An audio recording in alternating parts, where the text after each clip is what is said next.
All right, welcome back.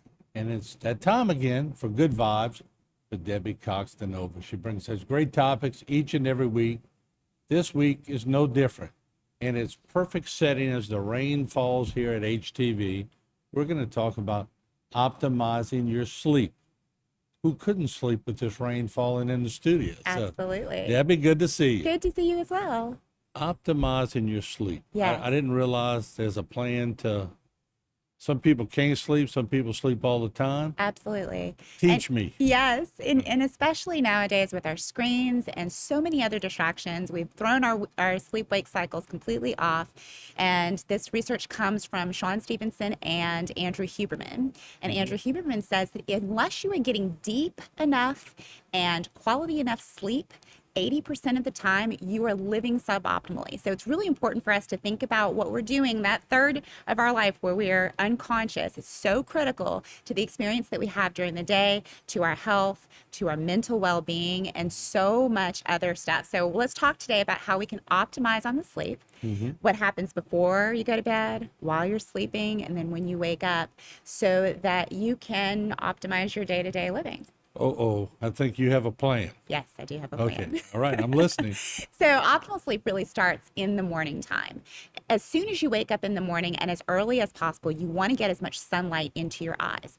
There is a gland in the brain called the pineal gland, and in part it regulates sleep-wake cycles and it creates melatonin, which we all know is associated with the hormone that's associated with having us get sleepy and fall asleep. Okay. So if you want to crash melatonin, and this is something to remember not only in the morning when you're trying to regulate your sleep wake cycles and optimize, but also at night when you wake up, introducing light into your eyes is what crashes that melatonin and brings you fully to wake.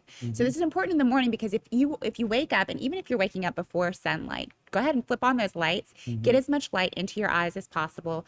If possible, go outside, start moving your body. Okay, if it's safe to, preferably without sunglasses, get as much sunlight, UVB is what we're looking at, into your body. And this is going to help not only bring that melatonin down, but it's going to raise serotonin, that feel-good hormone. Okay, and so this is all going to help you optimize your hormones and also help you get a good night's sleep that night. Thing to remember in the middle of the night, because a lot of us will wake up in the middle of the night, try to avoid light. So if you wake up in the middle of the night to go to the bathroom or just because your thoughts are going, the worst thing you can do, even for a few seconds, is to pick up your phone, open it up, allow that light to get into your eyes, or flip on the bathroom light, right? Because as soon as you do that, just for even a couple of seconds, you're dropping that melatonin down and you're bringing yourself completely awake. And that means that when you're sleeping, you're not getting that deep quality sleep where you're mopping up the free radicals, you're recovering, you're bringing your learning is being improved, your memory is being improved while you're sleeping. So if you wake up in the middle of the night, keep those lights dim, and if you have to read, keep the lights dim.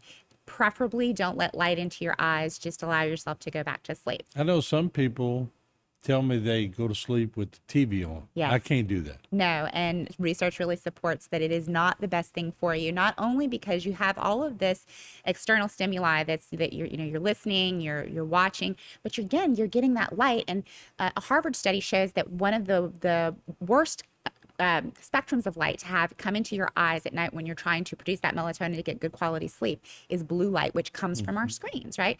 And so there are some hacks for it. You can go to Flux, F.lux, and you can install an app on your phone or your devices so that it actually brings down the worst spectrums of light as the sun starts to go down, so that you're actually being supported in sleep. And you can wear blue blockers, those glasses, right? But really the best thing to do is just to minimize the light as much as possible. Candlelight and moonlight are the exceptions. Any other kind of light, especially the overhead lights, are going to interrupt your melatonin production, which is going to interrupt your sleep. Now, moonlight I've heard it's healthy for people, but of course, most people don't have a big glass on their roof where they can look at the moonlight. However, there are some TV apps and things you could use, but if you're watching it through a TV, Isn't that blue light again? Well, again, you don't. It's not as though you have to look at the moonlight in order to regulate but if you go outside and you look at the moon, it's unlikely, unless it's super super bright, it's unlikely to interrupt your sleep. So you can look at the moon and it won't be interrupted typically.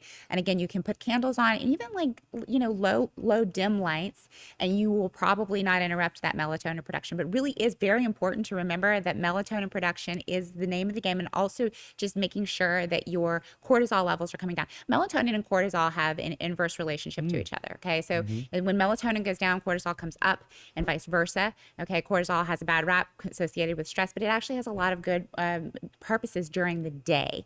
So when your cortisol goes up, you're awake, you're able to approach So the day with melatonin goes up, cortisol comes down. down, right? So when you're going, bringing yourself down into a sleepy state, ready for sleep, then what you're doing is bringing your cortisol down and your melatonin up. And I love listening to soundscapes, that waterfall kind of. Yes.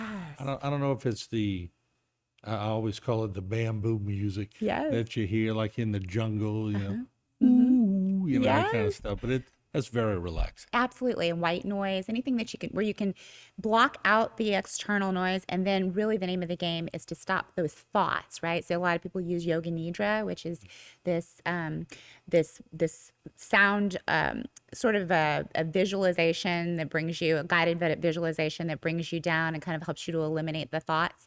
That's really the number one thing that's keeping people awake, is having an inability to turn off those thoughts at night. There are some things you should not do before you go to bed, right? Right, absolutely. You want to create the greatest conditions. And again, it's not about being perfect. Like Andrew Huberman says, if you can get it 80% of the time, then you're doing well. I mean, we all have things. We have children, we have events that happen, right? So we can't get it perfect all the time. But in general, you want to try to be going to bed. The optimal money time to go to sleep to be asleep is between 10 p.m. and 2 a.m. Okay. So people like me, that's very confronting because I'm a night owl, and oftentimes I'll go to bed past 2 o'clock in the morning. That's not great, because the optimal times between 2 p.m. and 2 a.m. is where you're getting the greatest melatonin production, human growth hormone. There's a lot of recovery that's happening within that window of time. So if you can be sleeping in that period of time, that's better. Is that REM sleep? Yeah, so you have two parts in the very beginning, where you're getting the human growth hormone. Your brain is actually cleaning up the cellular debris. You are repairing muscle tissue and connective tissues. That's the first part of the night, okay? And then that's when serotonin production is also happening. And then after that is the REM sleep, where that's the deep sleep, where you're actually, it's more emotionally rich, the dreams, right? But then your body is sort of paralyzed, right? So it's a lot of trauma therapy, really, is what it is. So a lot of people who have emotional regulation issues during the day, they have a bad mood or whatnot, a lot of times it's because they're not getting that deep REM sleep. And so as a result of that, they are not going through that sort of natural trauma therapy. So don't you know you're in REM if you dream a lot? Deep dreams. So you are dreaming in that first part. It's just the dreams are not as interesting. Typically, the ones that you want to write down, the ones that are richer in emotion, those happen in the second half, closer to the morning time during REM state. Yes.